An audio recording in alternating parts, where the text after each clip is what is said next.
even start with this show tonight? Seriously, where do I even start? What the hell is WWE doing?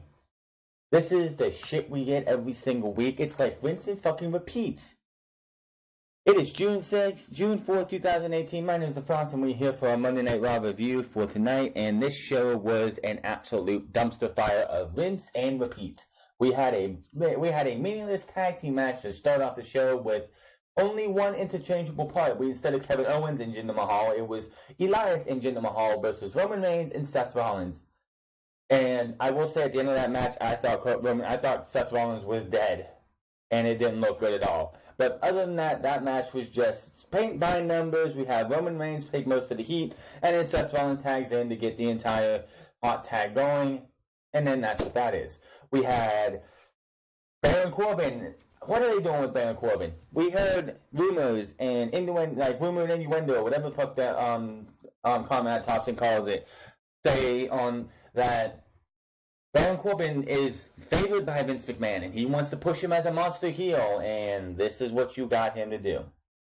He comes out doing a jobber match where you have a table of tacos, because they're in Houston, and they're in the Toyota Center, and I guess when the Houston Rockets probably win a game or win by score 100 points, everybody gets tacos.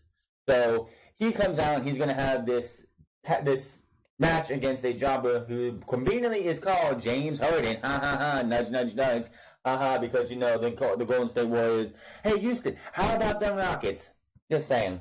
Anyway, you have him beating the hell out of this guy. Baron Corbin comes down, hits the end of days on the jobber, causing the DQ, causing Mr. Kurt Hawkins to be at a 0-200 record. I don't buy that legitimacy at all. So instead, he's the anti-Goldberg. He's the anti-Oscar. He has a losing streak, not a winning streak. And Baron Corbin made him lose another match. And then Baron Corbin tosses the tacos on top of him after beating him up a little bit more. Then he goes to the back.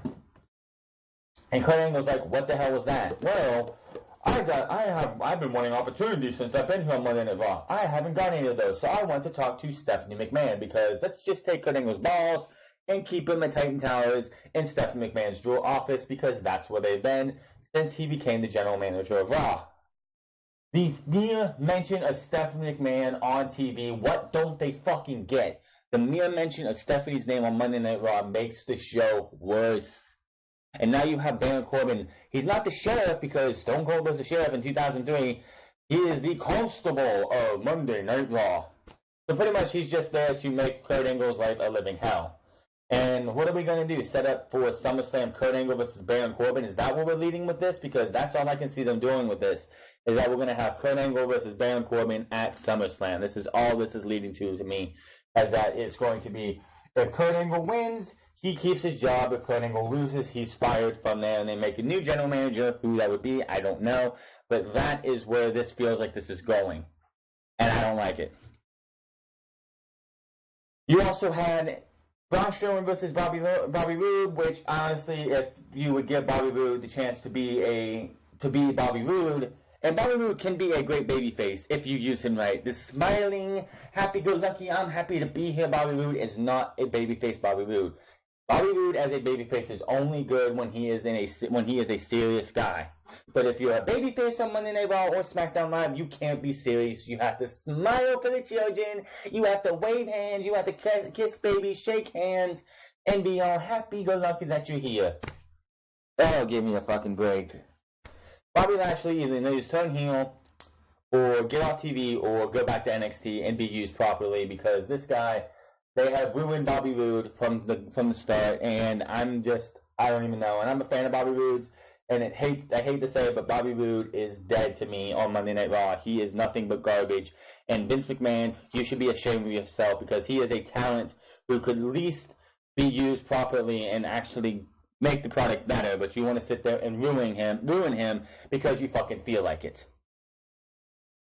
Kevin Owens versus here we go. We had the B team, the B team Invitational Battle Royale, you might as well call it, because they were the winners of this damn shit show. You had the Ascension, you had Breezango, you had Drew McIntyre and Dolph Ziggler, the B team. the Ascension, the Titus Worldwide, and Rhino and Slater. And the odds-on favorite was supposed to be Dolph Ziggler and Drew McIntyre. Who is the first team out, and who looks like a fucking buffoon now? Dolph Ziggler gets eliminated. And you want to know how he got eliminated? How did Dolph Ziggler get eliminated from this match? He's on the outside on the apron. He looks to springboard back in, and what happens? Tyler Breeze feign kicks like he's going to kick him, like drop kick him. Doesn't even come close to making contact, and what happens? Dolph Ziggler jumps off the apron. He just jumps off the apron. Him and Drew McIntyre are eliminated. Those two beat the hell out of everybody while they're on their way out. Anticlimactic. How does that match end, huh? How does that match end? It's down to Rhino and Slater and the B team, because we gotta push the B team. Bo Dallas and Curtis Axel, I do want to see them get some kind of action, but this was this was ridiculous. You have Rhino, who's out on the apron. Heath Slater's making his comeback. Looks like he's gonna do something. How do you eliminate Rhino on the apron? Oh, I don't know. Have Heath Slater pick up Bo Dallas and swing him around and knock Rhino off himself? Anticlimactic ending. Are you fucking kidding me? This is garbage. This is the garbage you have. You make fucking Dolph Ziggler and Drew McIntyre look like fucking buffoons. Oh, by the way, the rules were, if one member of a team gets eliminated, then the entire team is eliminated. What kind of fucking shit is that? Let's just make the rules up as we go. The last time there was a tag team battle royal, it wasn't every member. Like, if one team... Wasn't there a tag team battle royal right before WrestleMania, and Braun Strowman had to eliminate everybody, not just one member of a team? He had to eliminate everybody to win the match? So you're changing the rules now. You're changing the rules just 2-3 months later. Are you fucking kidding me? Give me a fucking break, man. This show sucked. This show fucking sucked. Then we had the 6-woman tag match, and we've had possibly an injury or two in the women's women's Money in the Bank. Natty looked like she messed her leg up, which I don't think it was actually a real injury, because they did have a backstage segment later with Nia Jax and Ronda Rousey just, yelling at each other. Ronda Rousey telling Nia Jax to leave. Nia Jax is like, oh no, I ain't leaving. What the hell are you talking about? She's my friend too. Stupid shit. Just fucking stupid shit. And of course, Alexa Bliss was in a 6-woman tag match with Ember Moon and Sasha Banks as their tag team partners versus the Riot Squad, who have not been inside of the Riot since they've been here. Why are they a Riot Squad? If they wanted to book this team right, you would have had them on SmackDown and Raw, destroying everybody, doing everything they can to help Ruby Riott win the women's title. She didn't do that on SmackDown. She got her ass beat by Charlotte in one of Ruby Riott's best matches until she came to Monday Night Raw, of course. But what do? 6-woman tag matches every single fucking week. It's pathetic. It's just annoying. Why? Why do we have to continue to get this? And this is the problem people don't seem to get. You see how bad it is now. When we get to next year, both these shows are going to be making $1 billion over the next 5 years. $1 billion plus over the next 5 years. They're not going to have to do shit. They can sit there and just sit on their asses and twiddle their damn thumbs in the middle of the ring if they want to. They're making $1 billion. Unlike USA, where ratings don't matter, the problem that WWE is going to run into is that Fox, if those ratings slip below 2, Fox will say something about them and be like, listen, you either get these ratings up or that contract is going to be null and void. Because ratings to Fox matters. They might not fucking matter to the USA Network, but they will matter to Fox. And of course, we had the big dog make his return, as we see in the first match of the night, with Roman Reigns and Seth Rollins versus, and not Kevin Owens and Jinder Mahal, but Jinder Mahal and Elias. Rinse and repeat, just, let's put Seth Rollins versus Roman Reigns, and Roman Reigns versus Kevin Owens again, and versus Jinder Mahal and Elias. Let's take Kevin Owens and we'll take him out of there because he has a match later, and let's put Elias in there. Same match we saw 2 weeks ago when, Kevin Owens faced Roman Reigns at the beginning of the match when Stephanie McMahon made absolutely no sense why she came back. Remember that episode? She came back like 2-3 weeks ago just to bait Ronda Rousey and Nia Jax to have some kind of heat in their feud, which made no sense whatsoever. Yeah, let's have this match that opened the show after the course, in which had Jinder Mahal and Seth Rollins come in and make it a tag team match. Same fucking thing. It's fucking pathetic. I will say though, I think Seth Rollins damn near hurt himself badly. We had a lot of injury scares, it looked like, tonight. It was not a good show for that. Oh, and I forgot to mention, Coach wasn't here this week. We had David Otunga. Oh my God, I thought we were. Oh my God, the show must have been on fire tonight. Are you kidding me? David Otunga sucks. Can we please go back to two-man booths? It worked well in the 80s. It worked well in the 90s. It worked well in the 2000s. Why do we need three-man booths when you had King and JR and Taz and Cole on Raw and SmackDown in the 2003, 2002 to 2006, I think it was, or whatever it was? Those were great. It was just two guys. And I mean, on Monday Night Raw, they tried to add Coach because, that made any fucking sense. Fucking stupid right there. But can we go back to two-man booths? Get rid of Cole. Get rid of Cole and just have Corey Graves and Tom Phillips do both shows. Brian Saxton can go be someone who talks to people in the back, whatever. But I think Tom Phillips and Corey Graves should do both shows. No ifs, ands, or buts about it. Those two are the guys who should be running the Monday Night Raw and SmackDown Live as commentators from here on out. They are the ones that mesh well together. Maybe you want to put Nigel McGuinness and Percy Watson, which that would be bad, but maybe you want to put Nigel McGuinness and somebody else on SmackDown and have Corey Graves and Tom Phillips on Raw. Just do something, because these three-man booths are fucking stupid. Half the time people can't get a word in edgewise because you're talking over each other. It's just stupid. And Bobby Lashley. Oh my God. Bobby Lashley. What are they doing with this guy? He's getting pretty much, he comes out, he's going to respond to Sami Zayn. We'll let you listen to it later. I hope it's all there, if it's on here. You have him come out and talk about what happened with Sami Zayn. He invites Sami Zayn out, and Sami Zayn starts just blabbering and bitching and moaning and making fun of Bobby Lashley's family, about his Instagram account, about his ego, about his military service.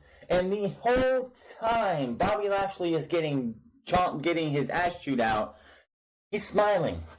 Why is he smiling? Why do babyfaces have to smile 24 hours a day, 7 days a week on Monday Night Raw and SmackDown Live? Other than Braun Strowman, who doesn't smile. If he smiled, I think you would have killed his character. But you have Bobby Lashley come out and smile. You have Seth Rollins who has to come out and smile. Finn Balor with his fucking fake-ass smile. Why are you making these people fake smiles? Bobby Roode smiling all the time. You don't, as a babyface, have to smile all the time. It looks fake. It does not look natural, and it looks horrendous overall. It needs to stop. Why can't we get that? Seriously, why can't we get people to actually come out and have real facial expressions? You'll get, you have someone come out like a Bobby Lashley. He's getting torn to shreds by a Sami Zayn, and he's just smiling, taking it all in. I know you cater this to kids, but even a kid would not sit there and just smile and take all this shit in that you would hear from a Sami Zayn to a Bobby Lashley, or a Jinder Mahal to to Roman Reigns, or a Elias to a Seth Rollins, or anything in like that. Somebody comes in and starts talking shit to you, you're not going to sit there and smile about it the whole time. The only time he hit a nerve on Bobby Lashley is when he called him a liar and said, "Did you even really serve in the military?" Did Bobby Lashley say anything? No. He stood there with a pissed off look on his face until his music hit. And what happened? He's back to smiling. He took his suit jacket off because he was wearing a red shirt with a suit jacket on. He took the suit jacket off when this all happened, when he said that. He just stands there, takes it some more, his music hits, he grabs his suit jacket, and he's just waving and smiling again. And I'm like, you should be pissed as fuck. I'm so sick and tired of seeing the goddamn smiling. You see it from Ronda Rousey. You see it from Natty. It's so unnatural, and it fucking looks horrible, and it just makes everyone cringe. There are times to smile, but it's not every fucking single night. It's fucking annoying, and it's stupid. There is no reason for everyone to be sitting there smiling like everything's okay in the world. Not everything's okay in WWE. Not everything's okay in the fucking world. You don't have to smile every fucking time. The smiling has to stop. Period. Nia Jax should never smile again. That bitch's smile is awful. I swear, you just watch her smile and you just like, that is a thing of nightmares, and I ain't joking about it either. Nia Jax's smile, just never again. She is awful. And they have this whole entire promo package, and it's like, it's a whole like, Ronda Rousey was ready for the game. She was ready for UFC, but is she ready? And it's like, you see a picture of Nia Jax smiling before it like fades to actually being in there, and she doesn't smile anymore. It's like, that picture, that little visual of her smiling in that advertisement is just cringy as fuck, and I don't want to see it again. It is just awful. Big Show made an appearance too tonight, but he wasn't wrestling. He was just there to promote the Special Olympics the USA Games that are going to be in Seattle later this year. Yay! I don't care. I'm not going to say there's anything wrong with Special Olympics. Just, I don't care. I don't care. I don't care. I don't watch the Special Olympics. It's not because it's a bad thing. If you like watching the Special Olympics, by all means, go ahead and do that. But I don't care. Roman Reigns, of course, had a little bit of things to say, and this was horrible. Later on in the show, after their match, Jinder Mahal is being interviewed by Charlie Robanto, people say, and she's asking him, what is the reason for his hate on Roman Reigns? And I'm like, are you kidding me? Are you kidding me? That's the question you have to ask Jinder Mahal. But anyway, he answers that, and then what happens? She's like, I believe we have someone to answer this, and he's standing by with Renee Young, and it was Roman Reigns. Roman Reigns is asked about what he just said. Roman says a couple things, and then all you hear is Jinder Mahal's voice. So these two were fighting, like verbally fighting, like halfway across the arena. Why? Then, of course, eventually they do brawl for a little bit until Adam Pearce and a bunch of referees come over and stop them. Yay. Yay. This show was garbage. If you did not miss this show, if you missed this show, then you missed absolutely nothing. And how unoriginal, and I saw this coming. Next week, barring any of the injuries that happen to women tonight being real or not, there will be 2 fatal 4-ways next week. Why? Because it's for Money in the Bank, where you'll have the 4 women, Sasha Banks, Sasha Banks, Ember Moon, Alexa Bliss, and Natalya in a fatal 4-way, and then you'll have Braun Strowman, Kevin Owens, Finn Balor, and Bobby Roode in another fatal 4-way, just to promote Money in the Bank. What you want to bet we see that SmackDown tomorrow night, we get that same advertisement for the SmackDown side. Or we'll get tag team matches, because that's unoriginal too. Does anybody in this entire fucking WWE locker creative team have any good ideas? Seriously. You can tell Brian James, Road Dogg, is on Raw now, because this show has seemed to have gotten worse and worse and worse since the Superstar Shakeup. How can it get worse? Well, we have Jinder Mahal over here, we lost Jeff Hardy, we lost The Miz, we had the B Team. Now, can you imagine Curtis Axel, Kurt Hennig's son, and Mike Rotundo's one of Mike Rotundo's sons acting like fucking buffoons every time they win a fucking match? Are you kidding me? They win a match and they celebrate like they won the World Series, or they won the fucking World Cup, or they won the any sports related championship you can talk about, the Super Bowl, the Bill O'Brien Trophy, the Stanley Cup. Like, they're celebrating like they just accomplished something special. Really? Really, really, really. And they're number 1 contenders now. And again, the most anticlimactic battle royal I have seen since Darren Young won the battle royal to become the number 1 contender to the Intercontinental title when he was being managed by Bob Backlund. Remember, make Darren Young great again? Yeah, that's how bad this was. How that battle royal ended, this was just as bad, if not worse. So the show starts off with Elias. He kicks on Monday Night Raw. He takes a shot at the Houston Rockets, who again got beat by the Golden State Warriors in 7 games. How does that feel, Rockets? You guys were this close to making it to the finals, and you probably would have got swept by the Cavaliers, who were going to end up getting swept probably themselves. He gets interrupted by Seth Rollins. Elias has his guitarist, and this one definitely was not gimmicked. You can tell. I'll talk about that in a minute. But Rollins does not get in the ring because Elias is ready to swing for the fences. And Seth Rollins walks around the ring, gets under the ring where the light board isn't, and pulls a chair out. Gets into the ring, They start circling around, and Seth Rollins swings at the same time that Elias swings, and he just hits the guitar out of his hand.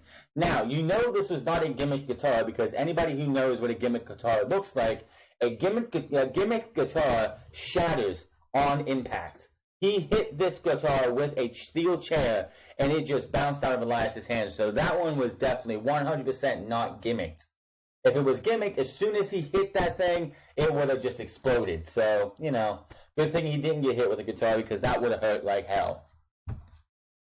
He's about ready to, he looks to attack Elias even more, but out of nowhere comes Jinder Mahal and Sunil Singh. Who's going to come out to help his good old buddy Seth Rollins? Ooh, who could it be? None other than Roman Reigns. And, of course, what does that lead to? That leads to a match. And these two, you know, these four guys, they had a match. That's all I can say is they had a match. They had a match. Roman Reigns versus Mahal and Elias. Otunga was on commentary. Oh, fuck, are you kidding me? Is what I read in my notes. Of course, that was just, it was bad. Like I said, can we get just Corey Graves and Tom Phillips? Or at least just Corey Graves and Michael Cole. We don't need three guys on here. It's ridiculous that we have to have Coach who, the only thing that was great about Otunga being here today is that we didn't have to hear, oh, my one word for this hour is, or it's the second hour, so my one word for this hour, leave the Sesame Street stuff at home. Fuck that one word shit. And this made me laugh. David Otunga, at the beginning of this match, said Roman Reigns is the only one to take Brock Lesnar to his limit. Did you not? Were you not at Survivor Series on the pre-show panel when AJ Styles took on Brock Lesnar, making Brock Lesnar go to his absolute limit, bring out stuff that we haven't seen from Brock Lesnar in a while, since probably 2011, since he's been back, bringing Brock Lesnar to his best fucking match. Get the fuck out of here! Roman Reigns has taken the best out of Brock Lesnar. Give me a fucking break, you Roman Reigns cocksucker, please. Get the fuck out of here. Roman actually getting some cheers, but it's against Jinder Mahal, so you know that's going to go either way. I expect both of these guys to get booed at Chicago. Seth gets the hot tag, as we expected. Sunil tries to hit Seth with a chair on the outside. Seth grabs the chair. He chases Sunil into the ring. Elias grabs, as Seth Rollins slides in, he lets go of the chair. Elias grabs him and just immediately DDTs him onto the chair. It looked like he was dead. Referee did not call a bell because, as you know, someone brings a weapon in, and the other person doesn't grab the weapon, but the other weapon. It's just like if Robin Van hits somebody with a Van Terminator while they're holding a chair. It's not a DQ because Robin Van didn't hold the weapon. He just, you know, took advantage of it. That's what happened here. Hits the drift away. 1, 2, 3, and Jinder Mahal and Elias win. Definitely scary moment right there. What led up to that was they were talking about the fact that Seth Rollins might have a neck injury. This might lead to Seth Rollins losing the Intercontinental title to Elias at Money in the Bank simply because the injuries are piling up and it could cost him the title. That'd be a way to actually tell that story.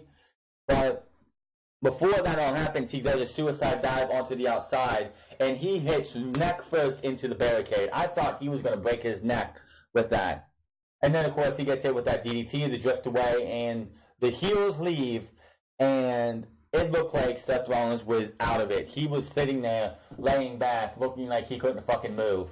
It was bad. It looked pretty bad. Not the last time we'll see some kind of injury angle tonight. Kurt Hawkins is in the ring, and there is a row of tacos outside the ring. We want tacos chance. He's like, I have 199 losses on my record right now in a row, and it's going to end tonight. And if I get a win, everybody here gets free tacos. Why? Must be something to do with the Houston Rockets. Brings his opponent, who happens to have the name of James Harden. And that got a lot of boos because, you know, it is a dig at the Houston Rockets. Beats the hell out of this kid for about 2-3 minutes. Then all of a sudden, he's getting ready to end this match. Baron Corbin's music hits. He comes out to the ring, looks at Kurt Hawkins. Kurt Hawkins is like, no, don't do anything. What happens? Baron Corbin hits the end of days on the James Harden, the the fake James Harden.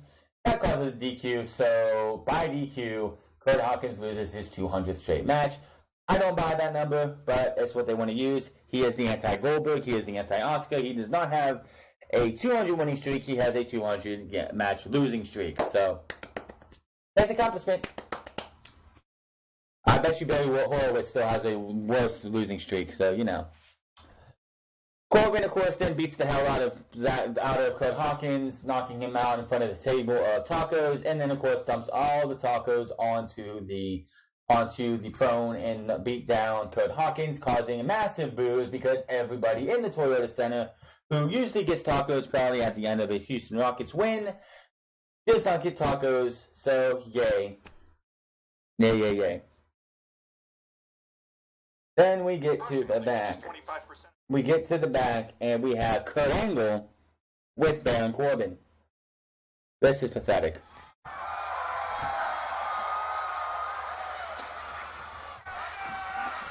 What was that all about?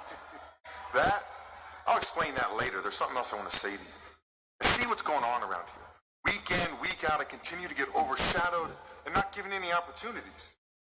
So I took it upon myself and I went to WWE headquarters and I spoke directly to Stephanie McMahon. And she wants me to give you this message. Due to several questionable judgments made recently on Raw by General Manager Kurt Angle, I'm going to establish a new checks and balances system. Therefore, I hereby appoint Baron Corbin as the new constable of Monday Night Raw. Consider him my personal representative to assist you in your overall duties. Sincerely, Stephanie McMahon.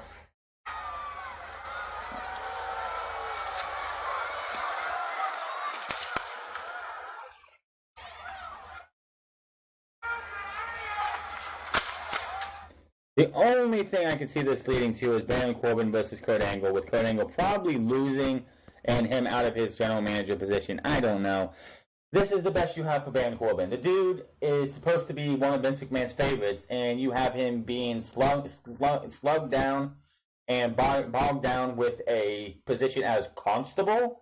So pretty much, it's Stephanie McMahon is going to be at Raw every week without Stephanie McMahon being there. WWE creative right there. They don't know what the fuck they're doing. So I would hate to be the general manager of Monday Night Raw because your character pretty much gets the balls chopped off from the start and you never get him back. Stephanie McMahon gets her arm tore out, and what happens? She comes back a few months later, everything's fine. After that, she disappears, so what do? We have to find somebody to speak for Stephanie McMahon. And this is Baron Corbin's job now. Does anyone else find a problem with this? This is the best you got for Baron Corbin. A guy who apparently was supposed to be one of Vince McMahon's favorites to come to Monday Night Raw, and that's why he was brought here. It makes no sense to me. I don't get it. Let me know what you think, because that just it boggles my mind that this is all you got for a guy that you say that is said to be a Vince McMahon favorite. You have him speaking for your daughter in creative, and it's just stupid. It's just fucking stupid. So basically, Kurt Angle's life is a living hell for the rest of his time in WWE until he probably loses his job due to him losing to Baron Corbin or whatever the fuck they're going to do. Moving on, we had Nia Jax versus Natty. Natty pretty much beat the fuck out of Nia Jax for the majority of this match. This match pretty much comes to an end when you have Natalya, when she has someone seated on the mat, she goes to do the step over them. Well, and then bounce off to do the drop kick. She does the step over, but her knee gives out on her. And I'm like, oh fuck, did she just tear her ACL or something? Because, contrary to popular belief, an ACL can tear at any time. You could be just walking and you take a nice little step and your knee buckles, your ACL could be torn and there's nothing you can do about it. Same thing with your meniscus and your PCL. Any of those could rip at any time, especially with what they do in the ring. She gets hit with the Samoan drop hits. She gets hit with the Samoan drop, and 1, 2, 3, Nia Jax survives, I should say. Post-match, Nia looks on concerned for Natty as she is sitting there writhing in pain. Ronda Rousey's come to the ring. Nia runs into Rousey. Rousey tells her to go, but Nia just stays, and eventually Nia Jax just stands in the ring concerned while Natty is helped to the back by Ronda Rousey.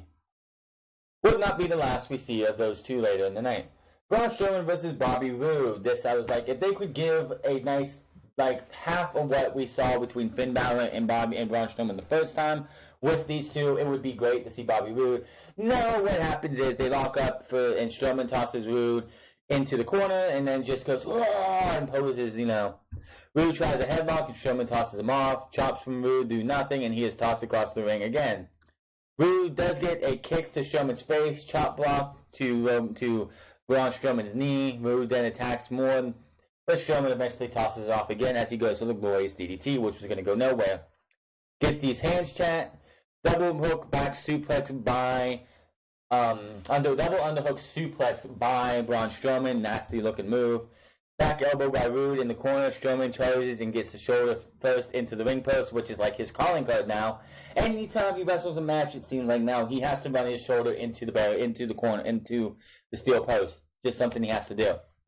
Roode goes in the ring and grabs a ladder, and it's like, what the hell is he going to do? He bridges it between the barricade and the ring. Back in the ring, Strowman is back up, and Bobby Roode decides to not get back in the ring and just, come on, boy, come on. He chases him around, and Bobby Roode rolls under the ladder and tosses him. He's like, what are you going to do? I think he actually took his hand and put his thumb to his nose and did a little thing-wagging thing. I could be wrong. And what does Braun Strowman do?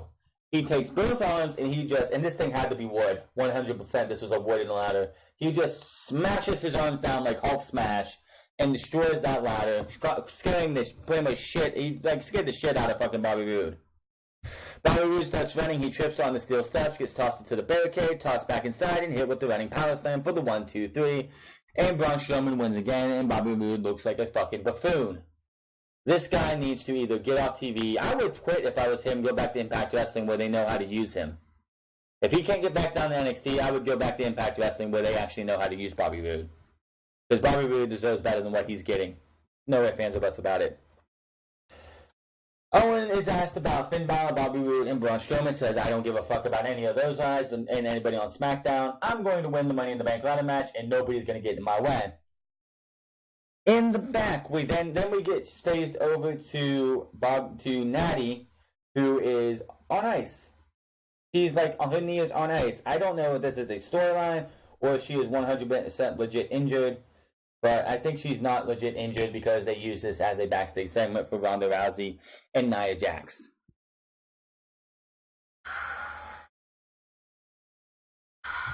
I heard like a pop. It's just... Please tell me this isn't true. It could be anything. It just hurts. It's like, can you give me those, can you give me the other crap? I'm trying to put a little weight on it. I'm trying to put some weight on it. You don't have to put weight on it so soon. You have a lot of time.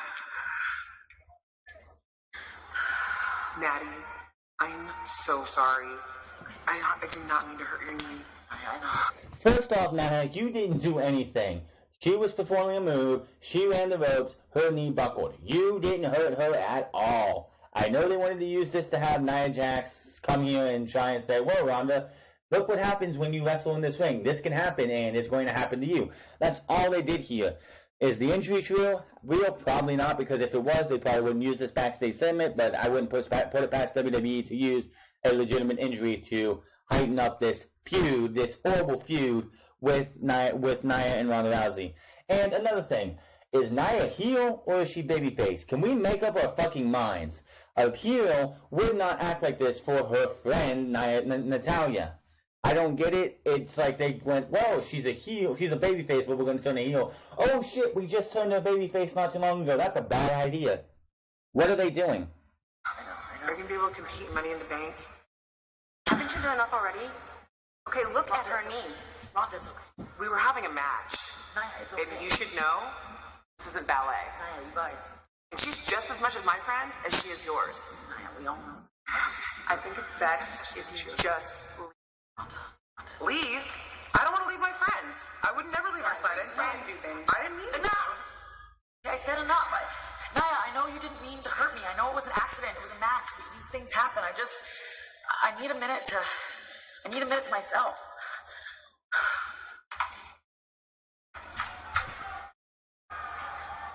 And they just stare there. They just stand there as she walks off and look at each other. No confrontation, no stare down, no nothing.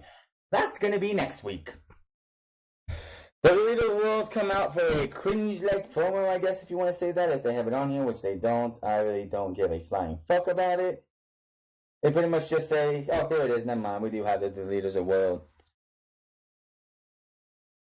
World to determine which team will be facing you next for your championships. How does it feel to be out here to witness the... Which, by the way, we don't know when that match is going to happen. It has not been confirmed for Money in the Bank at the time of this recording, which it is 11:55 p.m. Monday Eastern Standard Time. So I don't know if that match is going to be at Money in the Bank. If it is, let me know in the comment section below. Entire Raw Tag Team Division battle it out for the right to face you next. Well, it's kind of like this, Renee. Many men lust for power. It's in their nature, man. It drives them. It consumes them. And ultimately, it destroys them.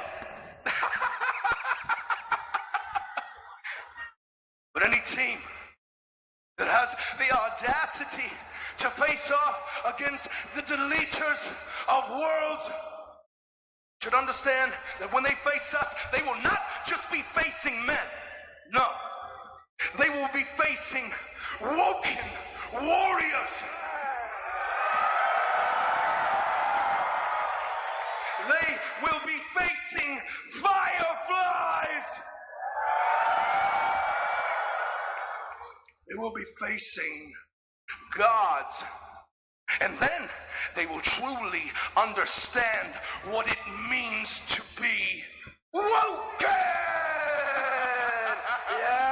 Yes! And now we stand before you all as the Raw Tag Team Champions! That sounds like you should say that after you win the tag team titles, not a month and a half later. Just saying. Unmatched, unparalleled, unstoppable. We have woken the entire WWE universe. Renee, do you consider yourself Oh, God. woken? Yeah, yep. Wait! That is wonderful! Deserving of a standing woken-o! Oh, good grief. That's pretty much them. Like, oh, good grief. She just said, yeah, like, I was like, really? Really? You couldn't be like, wonderful, yes, or something? Oh, good grief. Like, the tag team division is fucking garbage, and then the next match is the next ensuing match. The whole Raw tag team division. Where were the Authors of Pain? Where were the Authors of Pain? You had a tag team battle royal with Drew McIntyre and Dolph Ziggler, with Breezango, Ascension, Revival, Titus Worldwide, the B Team, and Rhino and Slater. But no Authors of Pain. Where are the Authors of Pain at? That would have been great for that, then come out and, wreck everybody and win the match. After, Dolph Ziggler and Drew McIntyre got eliminated. But still, the whole Raw tag team division is garbage. Outside of Drew McIntyre and Dolph Ziggler. But you made them look like fucking retards. B-Team win with, of course, the most anticlimactic fucking win I've ever seen. Dolph Ziggler and Drew McIntyre were the first team eliminated, and everyone in between just doesn't fucking matter. Then we had Sami Zayn and Bobby Lashley. These segments are absolutely fucking awful. Absolutely awful. Bobby Lashley comes out to respond to Sami Zayn, and he invites Sami Zayn to the party. Sami Zayn has been talking a lot of trash about me and our Money in the Bank match. But from where But yet you're smiling the whole goddamn time. I know. When you watch a NBA player, you watch a football player, you watch a football game, you watch a basketball game, hockey, baseball, when somebody talks trash, they ain't smiling when someone's talking trash to them like, oh yeah, motherfucker, I'm going to show you that you're out of your fucking mind. Oh, you can score 30 on me? I'm going to stop you. Oh, you can score 2 goals? I don't fucking think so. Oh, you can hit 2 home runs? Don't fucking think so. We're going to strike you out twice. Bobby Lashley is just sitting there like, okay, yeah, this is good. This is normal. I can just sit here and smile because it's what I'm supposed to do. I come from, we do things the old-fashioned way. So, Sammy, if you have anything to say about me or to me, why don't you just come down to this ring and say it to my face? Yoo-hoo, Bobby! Hey, so let me get this right. You want me to walk in that ring right now? Is that it? Not a chance. Because the last time I was in that ring with you, you assaulted me when I wasn't ready. I held your hand like a man, and you squeezed it so hard you almost broke every bone in my hand. I can't even hold a microphone without pain, but it doesn't bother me because I am so brilliant. I am such a genius performer that my brain never stops working. Never. My brain never stops scouting my opponents. So this past week, I've gotten some great insight into who Bobby Lashley is, and I did that with a little tool I like to call Instagram. Really? Our good friend Bobby Lashley. We had Facebook a couple weeks ago. Now we have Instagram. And by the way, anybody who watched this segment, if you don't know what he's referencing when it comes to these anonymous accounts, last week, Brian Colangelo, the GM of the Philadelphia 76ers, was accused of using 5 burner accounts to release information about his players and criticize the team, including Joel Embiid and Ben Simmons and others like that. And this is where this segment came from. So anybody wondering, what's he talking about anonymous? This is where this entire segment came from, this burner account scandal in the NBA, because WWE likes to stay on pop culture. They got to reference everything. Just loves to post these inspirational quotes on Instagram. Yeah! If you'll indulge me, please, on the Tron, I've taken the liberty of preparing. Look at this one. This one's great. Okay, they told me to think outside the box. I showed them. There is no box. Okay. Apply for that job. Date that person. Buy that plane ticket. Move to that city. All the things that scare you because they are worth it. I mean, come on. This is good stuff. We go from him teasing him bringing up Bobby Lashley's sisters to Men in Drag, beating up Men in Drag, which got WWE in a lot of hot water with the LGBT community. Yeah, way to go, WWE. Don't be a bully, be a star. To making fun of somebody because of their Instagram accounts. What else is going to happen next week? Because we still have another fucking week until we get to Money in the Bank. And this better be a one pay-per-view match. Period. This is good. In fact, and he's still smiling. One of my many anonymous Instagram accounts. And I sent Bobby a DM as a fan, just thanking him for these inspirational quotes. And instead of just replying with a personal response, he sent me a copy and pasted link. And when I clicked that link, it took me to this webpage. Sent me to his own good fan fucking club, great. where, hey, surprise, surprise, for only $19.99, I could get a Bobby Lashley headband. Hey, and for only $39.99, I could get a Bobby Lashley t-shirt. Don't you see what's going on here? Isn't that WWE shop? It's all a ruse, man. It's all a cash grab. He's just trying to get one over on every single one of you the way he's trying to get one over on me. Well, I'm sorry, Bobby. I am too smart to fall for your tricks. Sammy, I thought that you would at least have the decency to come in here and face me face to face. I'm sorry, Bobby. I don't talk face to face with liars, Bobby. If that is even your real name. He's laughing. These Instagram post, the motivational post, that stupid fake smile you've got plastered on your face all the time. It's all one big lie. Everything about him is a lie. Everything about you is a lie, Bobby. Were you even in the army? And the smile finally goes away.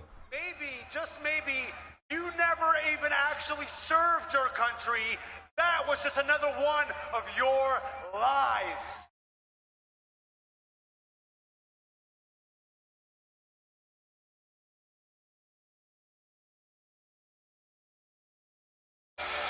And then last week's music hits. He grabs his coat jacket and he's like, I'm smiling again. Thank you all for coming. Thank you all for coming. I'm going to smile for you. I don't know what the hell they're fucking doing, but this is just pathetic. Sami Zayn, biggest shock of the year for the main roster last year, turning heel after 4 years, I think it was, as a babyface and a couple years on the main roster doing absolutely nothing. One of the biggest storylines going into WrestleMania for SmackDown Live. Lose at WrestleMania, you come to Raw, and this is all you got for Sami Zayn? Are you fucking kidding me? Are you kidding me? I feel bad for Sami Zayn.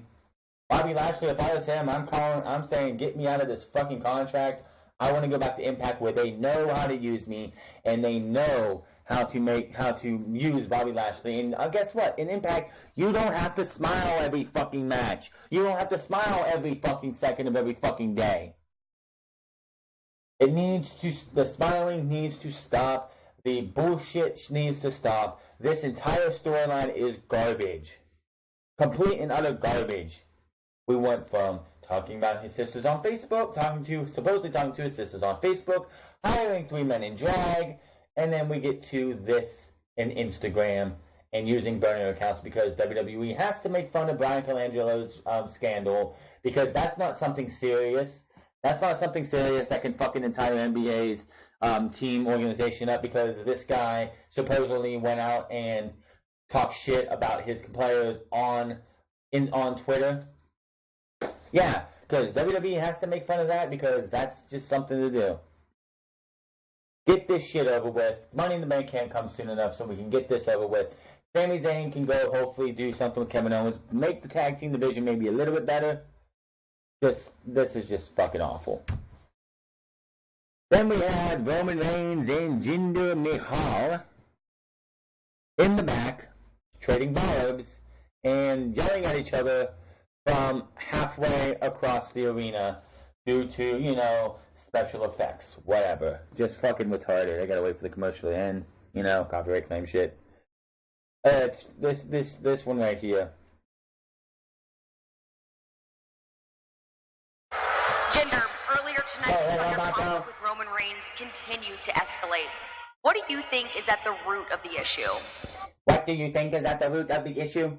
Are you fucking kidding me? What kind of fucking question is that? What is at the root of the issue?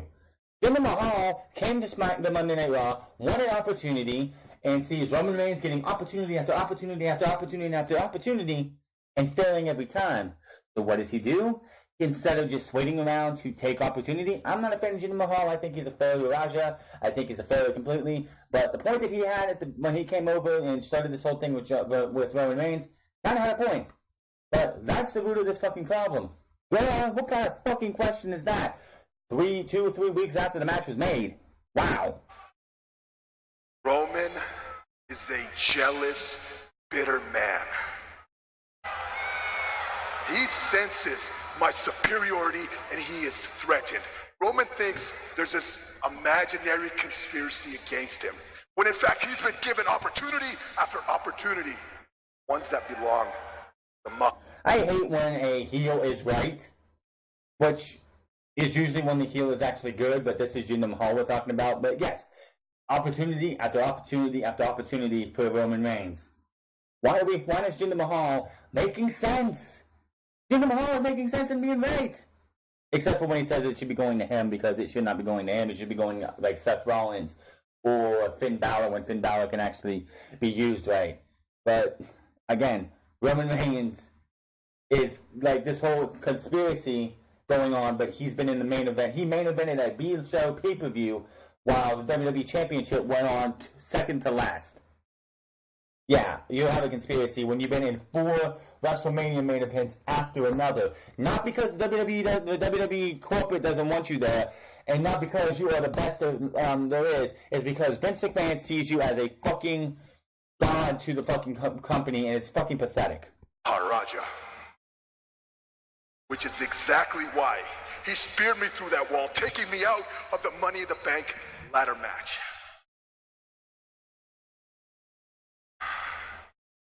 But there is something there. The winds are shifting. And soon, Roman will find storm is coming.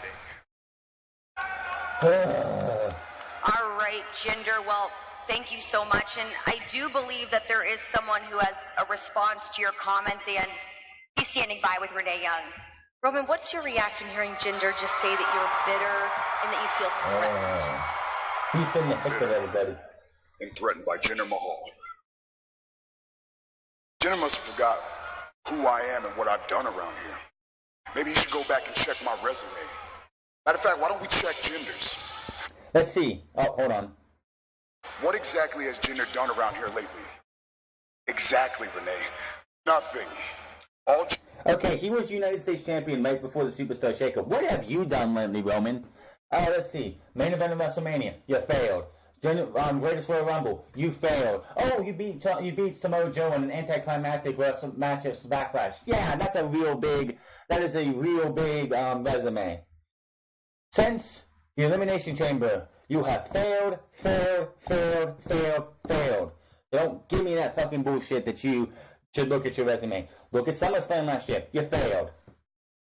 It's fucking pathetic that you're going to sit there and act like you're on this hot streak, like you've won match after match after match after match, when you fucking have failed time and time again. When it really fucking matters, you have failed.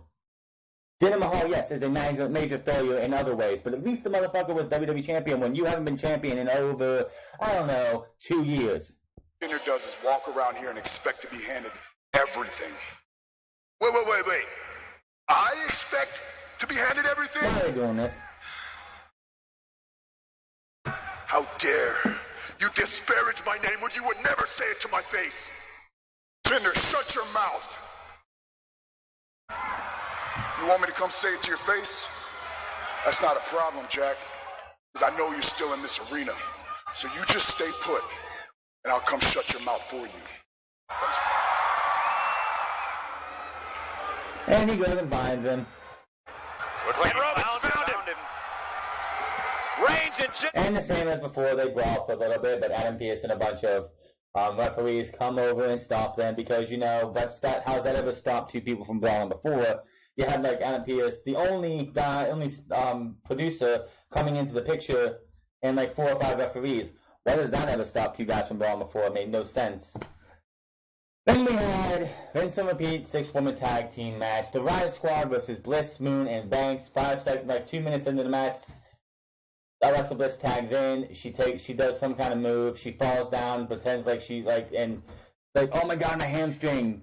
I don't know if that was a real bad Chris Paul either, which it probably could have been because they were in Houston. She tags out. She's clutching her hamstring and walks to the back. This match is breaking down, and all of a sudden, Bayley comes down, and this is John Combs, the fucking referee. Sasha Banks tags in Bayley. The referee is just he's slowly okay, that's a tag.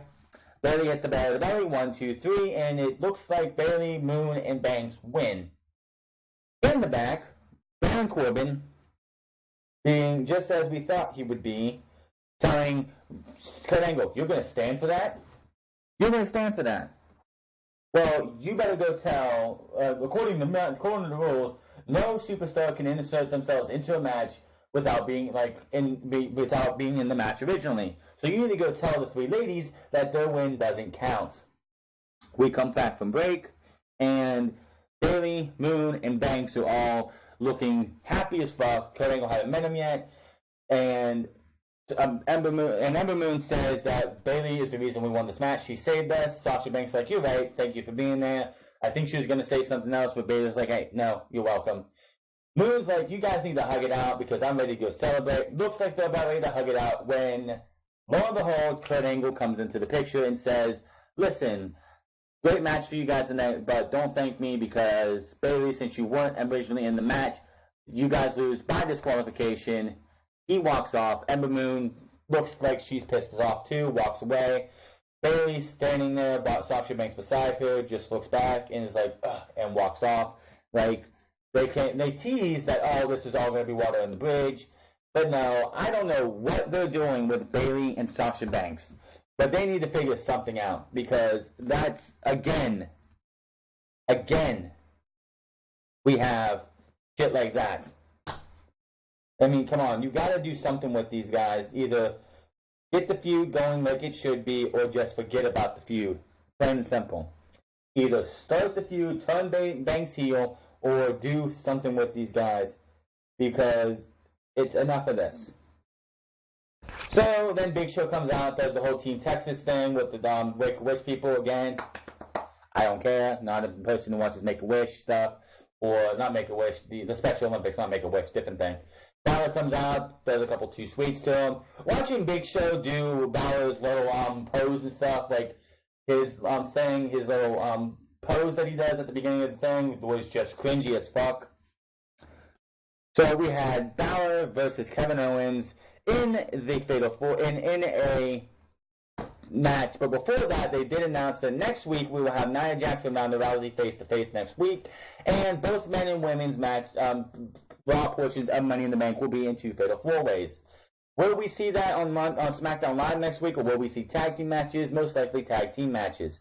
If you really want to make it fun, you could have mixed tag team matches next week, not this week. Mixed tag team matches, so you could have Rusev and Alana versus female and male superstar and make it a little bit different if you want to.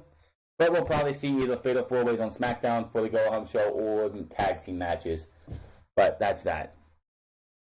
Owens taunts Balor early on, and Balor goes off on him attacking Owens' leg. It looked like they were going to try and play up another injury angle because we haven't seen enough of those already tonight.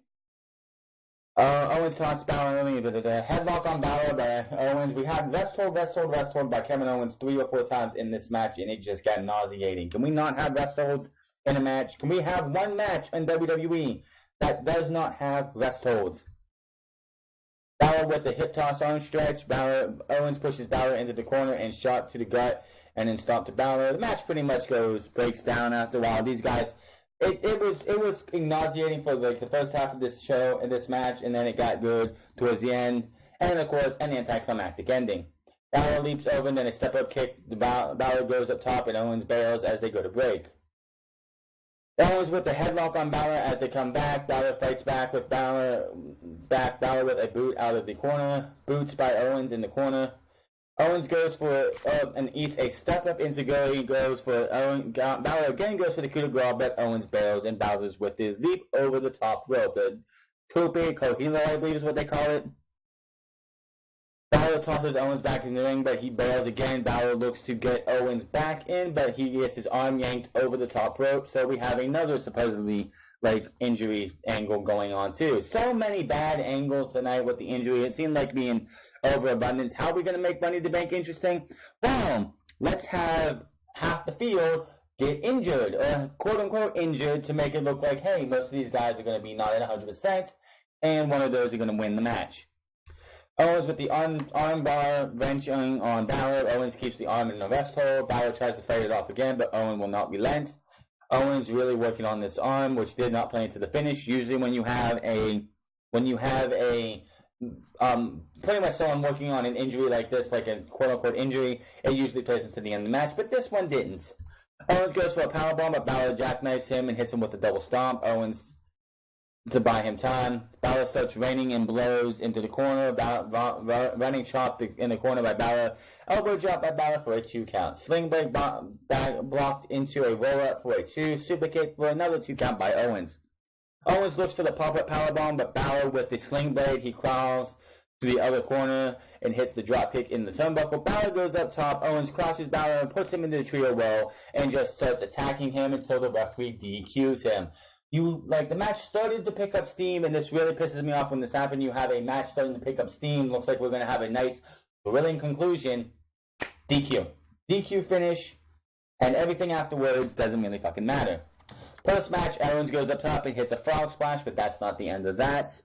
We have Owens then grabs a ladder and puts it in the ring, sets up the ladder. Looks like they're talking about, oh, he's going to go up and grab the briefcase. No. He looks like he's about ready to turn around and hit Balor with a frog splash, but he can't do it. He starts to I can't do it. Crawls down a little bit more. Looks like he's going to do it again, but can't get himself to do it. He goes to come down again, and then Balor, this pisses me off when anybody does this. Out of nowhere, it just pops up like he hasn't been beat down and got hit with a frog splash. Pops right back up, and ends up drop-kicking Owens into the corner, climbs up the ladder with his back first, gets to the near top, and hits a coup de grace off the ladder. My biggest problem with this finish happening, this happening right here, why aren't you saving that for Money in the Bank? A big ladder spot like that should never happen on any show that isn't Money in the Bank if you're building towards Money in the Bank. He then, of course, climbs up the ladder, grabs the briefcase, and that just signifies he's not winning. And the rule should always be, if you touch the briefcase, you touch whatever, you are not winning the match. Plain and simple. This show sucked. Plain and simple. This show was a miss completely. If you want to watch stuff on YouTube, go right ahead. That's about it. There was nothing on this show worth watching outside of the final few minutes, the post-match of the main event. And if you want to see Braun Strowman destroy a wooden ladder, obviously it was a wooden ladder. There's no way, no how, no fucking sir, that Braun Strowman, even with his feat of strength, is going to just pretty much break a ladder in two that is metal. A steel ladder does not just break straight in half. It bends in half. It does not break like that. It's completely wood. But yeah, another show that was missable. They just took the last few weeks. They pretty much took the last few weeks of Monday Night Raw script. Went, we're going to take the Spencer here. We're going to take Jinder Mahal. We're going to take Jinder Mahal, Seth Rollins, Roman Reigns, and for Kevin Owens. We're going to take Kevin Owens out. We're going to put Elias in. There's that 6-woman tag match. We're going to take the 3 women who were not named as Talia in the Money in the Bank. We're going to put them against Riot Squad. We're going to take out Alexa Bliss at the beginning of that match, and we're going to have Bayley come in to make the save, only to be DQ'd because she wasn't in the match. And everything in between. This show was stupid. This show didn't need to happen. Money in the Bank cannot come soon enough, and quite honestly, Money in the Bank is not looking like it's going to be a really good show. But I'm going to get out of here. I've been ranting for about an hour here. Make sure to hit that subscribe button, comment down below. Find me on Twitter at TheFrance. Hit that follow button on Twitter. Find me on twitch.tv/TheFrance08. Also hit that follow button over there, and you can subscribe as well. I do have a affiliate status on Twitch. Make sure to hit that. Make sure to hit comment down below again, as I said, and I will see you guys tomorrow for SmackDown Live, where we will have a mixed tag team match between Naomi and Jimmy versus Lana and Aiden English for some reason, as well as a title match contract signing, which Paige is supposed to preside over, which I'm thinking, yeah, right, Paige, what are you going to do if these two want to get physical? You have a neck injury, you are a woman, and they're not going to like men on women's violence. So if these two want to beat the fuck out of each other and put one of the other through the table, you're going to get out of the way, and that's how that's going to be. But again, my name is TheFrance. I'm getting out of here, and you guys have yourself a nice night.